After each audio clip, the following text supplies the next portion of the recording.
Welcome to Building My Legacy podcast. This podcast is designed for leaders and entrepreneurs who want to leave a legacy and will provide strategies that focus upon key elements for legacy creation, determining your desired impact and its benefit, increasing your legacy's reach by engaging key stakeholders, planning, prioritizing, and executing.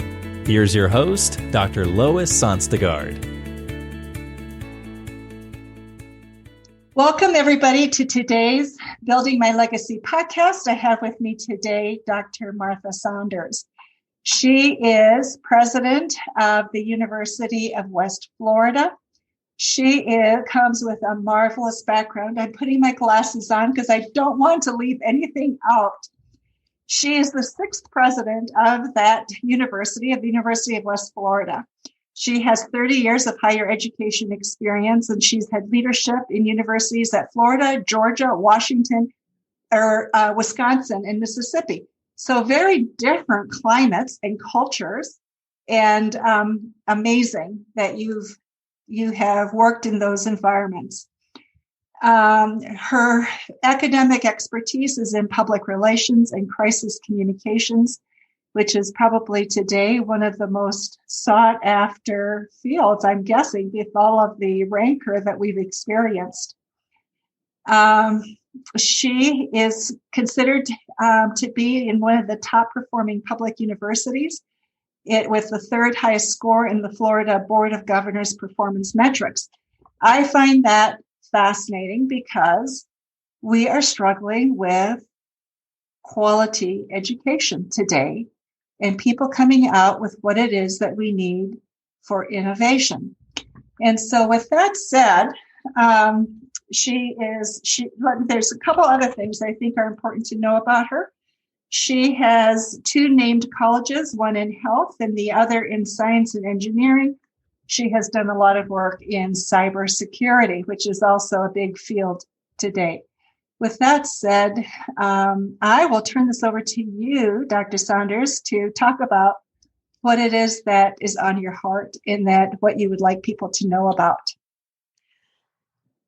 Well, I'm always happy to introduce people to the University of West Florida because I think it helps put some of my other comments in perspective.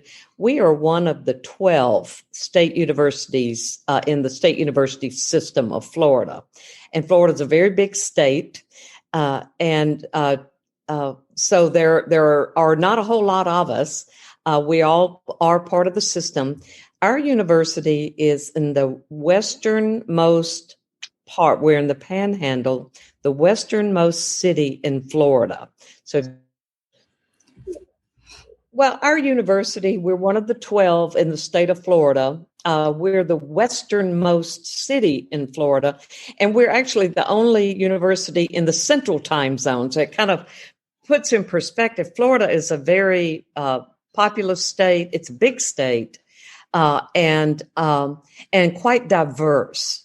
And so the universities work closely with each other to work on behalf of the state, but it is sometimes difficult to have our voices heard because it is so big. And so not so long ago, a few years ago, our university celebrated its 50th anniversary. Wow.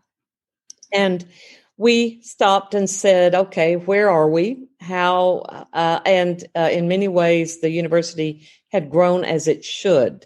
Top quality programs, all those good things that you measure. But then I said, but where do we go from here?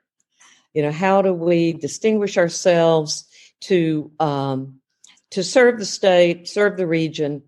And what we decided to do was we said we need to leverage regional resources. If we're going to fulfill our mission, we really can't do it alone. Right. And so as we started building programming, we built programming for which there was an existing resource that we would partner with. For example, we started cybersecurity, and we have gotten tremendous recognition across the country in our program of cybersecurity, but we're a big military installation here. So there were very important partnerships. And the same is true with a number of other programs that we put together. And so as we start looking at our competitive advantages, we are not the biggest university in the state. We're not the oldest, and we are certainly not the richest, but we are the most agile. Universities are not known for their agility. We don't move real fast, but the University of West Florida has learned to move very quickly and to be responsive to opportunities real time. So that's something that I think that we have done successfully, and we're only on the beginning stages of being that kind of university. I like to say we're the university of the next big thing.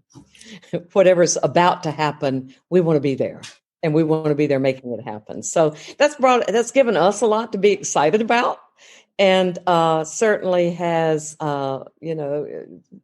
put a lot of pep in the step of folks around here. So you talk about some of the challenges facing higher education. What are some of the top challenges that you feel you all are dealing with?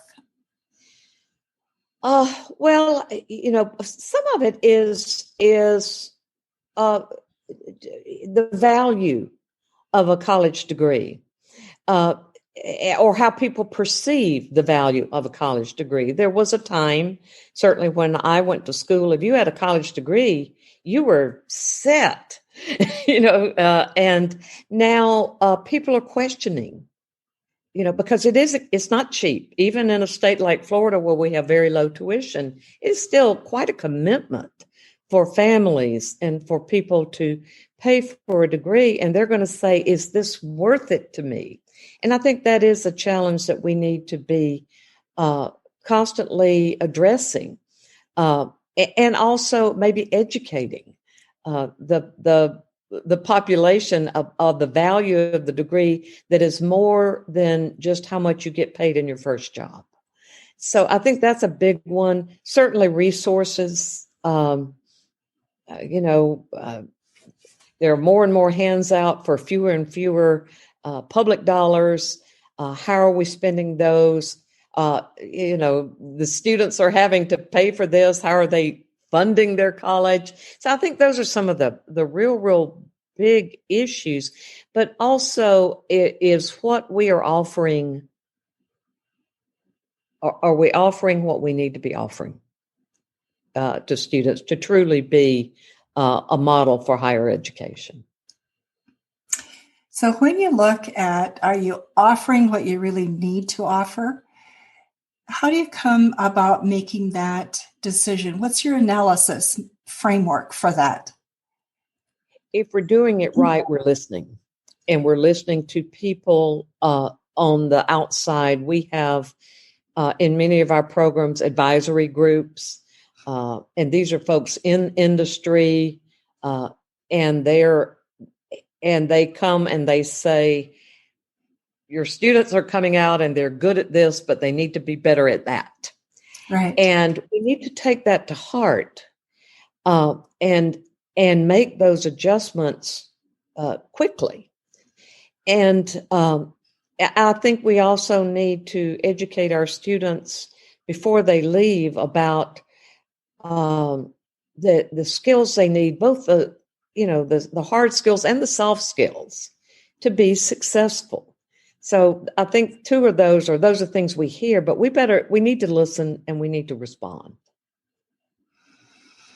So listening and responding, money at the public level is always a challenge. I mean, I've been a part of universities, so I know that game. And so growth for you is you have those constraints. So for you, as you grow, where do you see growth opportunities coming? For us, again, our growth is coming. A lot of our graduate programs are growing. We have really leaned in on cybersecurity and all of the things that go with cybersecurity. We are partnering there with a major research institution for a doctorate in intelligent systems and robotics. So some of this is just sort of what's happening out in the world, Good for you. we're making sure that we are there. Lots of people can start programs, and we make sure we leverage our regional resources to make those programs work. So I think it's important to me that we're always looking one to the next hill, and not ever get complacent that what we're doing is good enough. We have some wonderful opportunities. I was just talking with one of my board members. Now that, COVID has brought us challenges, but it has also it's made us stop and think. For example, do we really need all these buildings? Does every faculty member need an office? Are there other ways of doing what we do, and not the traditional way? I don't think any of us is going to go back to the way it was. We can't. I mean, we're living the future of higher education, and part of that was brought on by a world pandemic. But you stop and think, and you think, this is not so bad. Before the pandemic, I guess I was just getting pestered to death about space. Everybody wanted space. I need more space. I need more offices. And then I sent everybody home to work from home for a few months, and I don't have a space problem anymore because we figured out we can get the job done and do it well. And we don't need all this brick and mortar. So I think, and we're certainly not alone in that. I think that every university and every corporation is going to stop and think, are the traditional methods of doing business the way we need to do it? We have a job to do. Our job is to provide high quality graduate and undergraduate programs and to serve society and the professions. How we do it it might be chiseled in stone somewhere, but we don't have to obey those rules anymore. Things have changed. So given that, Dr. Saunders, if you could wave a magic wand and you were this fairy that controlled everything, what would the university of the future look like? What would you create? I've been thinking a lot about that because in some ways we're all having to recreate the university of the future. But I have come to realize in my lot of years in this business and in life, programs are not permanent, and buildings are not permanent, but culture is. The culture of the place. If we can focus on a culture that is spirited and about as a community of learners, then that's what I want to have happen. I want to leave a culture that is always ready for the next thing and rushes to it and embraces it. And teaches our students to do that, because the world, as you know, is changing so fast, hourly. And to be able to adapt and to be a culture that can adapt and not look back on how things used to be, hold on to what's good. That's what I want to make happen. Wow. So what is good? The best of what you want to hold on to, what would that be? Say that again. So you want to hold on to the best of what is as you move forward. So the best that you have right now, what is that?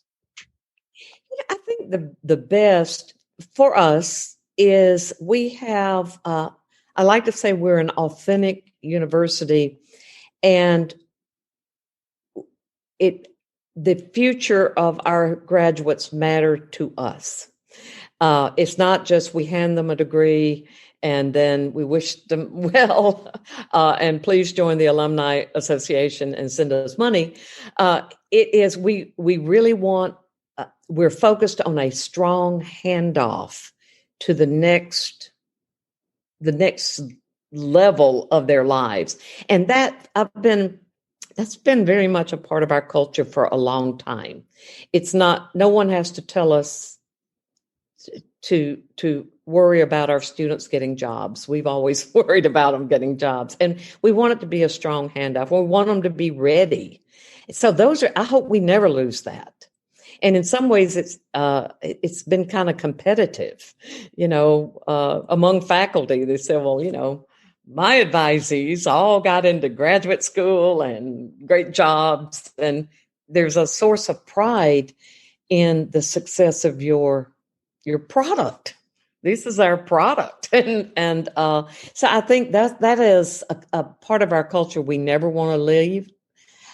We also have, I call it a frontier spirit here. Again, we're westernmost city in a big state in a different time zone. So sometimes we find ourselves just having to figure things out for ourselves. And so there is a wonderful empowerment that our not just our faculty, our staff have. There's an ownership here that, this is our place. And they're empowered to make decisions and to make suggestions. Or I certainly hope they feel empowered to do that. But it's also been very much part of the culture. Presidents come and go, deans come and go, but the rank and file staff and employees stay a long time. And there's a wonderful sense of pride and ownership here that I would not want ever to change as well, because they're the ones that make things happen. Presidents hop up and down and, give speeches. Lots of speeches sometimes, probably, and lots of boards you get put on as well. So let me ask you something else in terms of the future of education. I think one of the challenges faculty always have is staying abreast of what's current so they can really bring to the students timely education. So how do you go about doing that with your faculty? That professional development is key. And especially in a school our size, we have about 13,000 students. And so our faculty aren't going to have 5 people in their department who do the same thing that they do. And so it is important to keep them connected with what's happening in their fields. That happens with conferences, professional meetings, those kinds of things. And that is something that we all try to do. And when you think about it, and it sounds kind of crass, but the shelf life of a faculty member can be very short, depending on their field. There are some fields that change so quickly that if all they know is what they learned in doc school, they're not going to be very useful to you for very long. So I think that's a top priority. But there are other ways of handling that too. You can bring in visiting. You can do faculty exchanges. Those are priceless. And have one of your faculty go somewhere where they're doing something that they need to know more about. It's not costly. Externships, depending on their field. If you have a journalism faculty member who can go and work for a newspaper in the summer, then they're back on they're back in the saddle. And so there's no one key to that. But if you don't attend to that, you're going to lose. You're going to lose something very important for our students. Lots of ways of handling it, but it needs to be a top priority. What do you get most excited about? I love a puzzle. I think the part about my job I like working with a team. But so we say, okay, this is what we got to do, and this is how many resources we have, and you start moving those puzzle pieces together. How are we going to make this work? And whatever the challenge is, I think that's my favorite part of the job. And sometimes I like just coming in and doing what needs doing. Sometimes I tell people this is a great job for someone with a short attention span because it's going to change. You may think you have planned your day, but you didn't plan your day. I just the work of it, because we're so spoiled, and I hope we never take for granted when you work at a university, you can't have a bad day. You can have a hard day, but you're surrounded by hope. You're surrounded by people who have big plans for their lives. They don't even know what it is, but it's going to be big. It's going to be great. And if you can't get excited around those people, and not just students, young faculty who starting out in their careers, academic professionals, they're so excited. and like I said, you can have a hard day, but if you have a bad day at a university, you probably need another job. So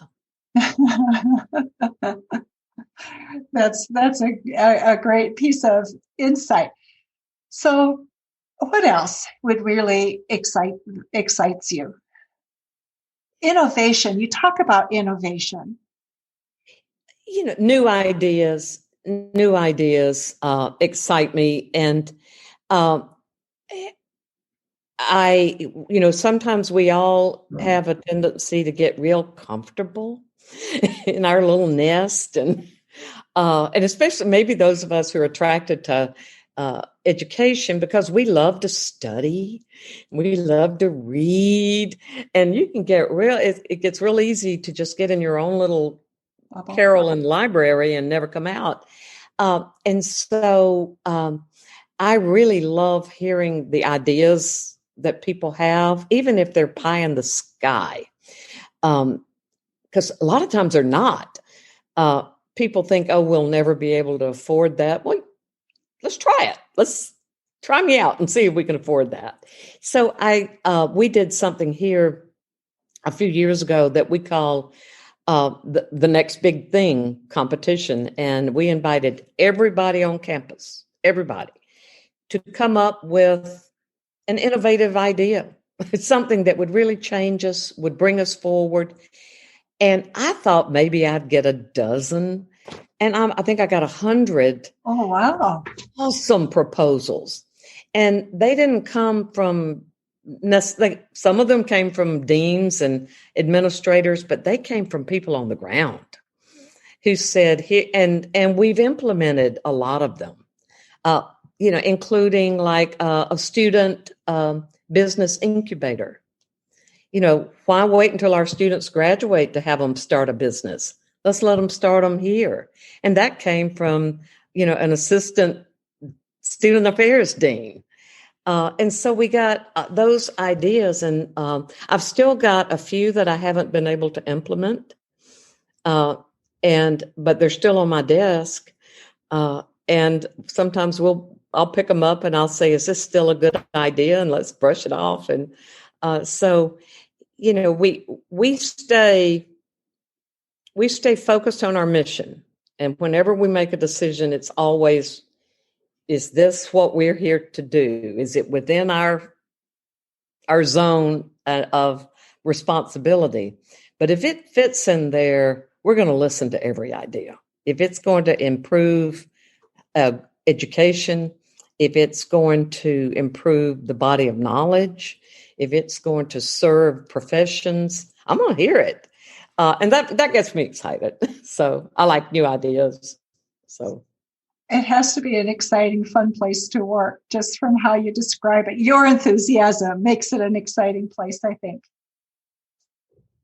I think it is. And one of the things I'm most proud of, we've been on the best colleges to work for list for the last few years. And that is a part of a survey that it's an anonymous survey that your employees get. And I don't get to see it or influence it. But it puts us in the top 10% in the country And congratulations. That matters. If people like, I mean, because they're the ones that do all the work, and if they're happy in their work, they're going to be doing good work. Dr. Saunders, our time is almost up. And so I just want to make sure that we have covered what is on your heart and that you would like people to know before we conclude. So what if we left out? What if we've been incomplete on? I think you ask great questions. But I think when, as we're moving forward, inclusion matters. Include everybody on your campus or in your corporation. You just never know where that great, bright idea is going to come from. Isn't that the truth? Sometimes it's that lowly position that you see as lowly. And I think of a hospital at one time where one of the medical staff was asked, how do you come up, it was the medical director, how do you come up with your ideas? And he said, well, just talking to people. And the person who asked the question noticed one night he had finished late at night in surgery and the doctor was leaving, and he noticed he stopped and talked with the janitor. And so he paused to listen to the conversation. The janitor went throughout the hospital. He knew everything. He was giving the doctor ideas about what could be done. So, we think of people we bypass that have incredible ideas that we just don't stop to gather. No, and I think if you just hang out, sometimes I just go and sit on a bench and listen to the students as they're walking by and whatever they're complaining about or whatever, it's very helpful. Very helpful. It is helpful. Dr. Saunders, anything else? What else have we not covered that you would like to make sure our audience knows? I just very much appreciate your time. And, I get to talk about my favorite subject, and that's the University of West Florida. So thank you so much. And I would love to hear from your listeners and share ideas as we can. I will be glad to share with you any feedback that we get.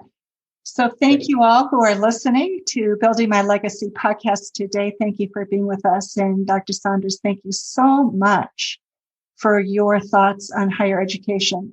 Important, huge topic for our future. Thank you. It's my pleasure. Thank you. You've been listening to Building My Legacy podcast with Dr. Lois Sonstegard. To book your appointment with Dr. Sonstegard, visit www.buildtomorrow.com.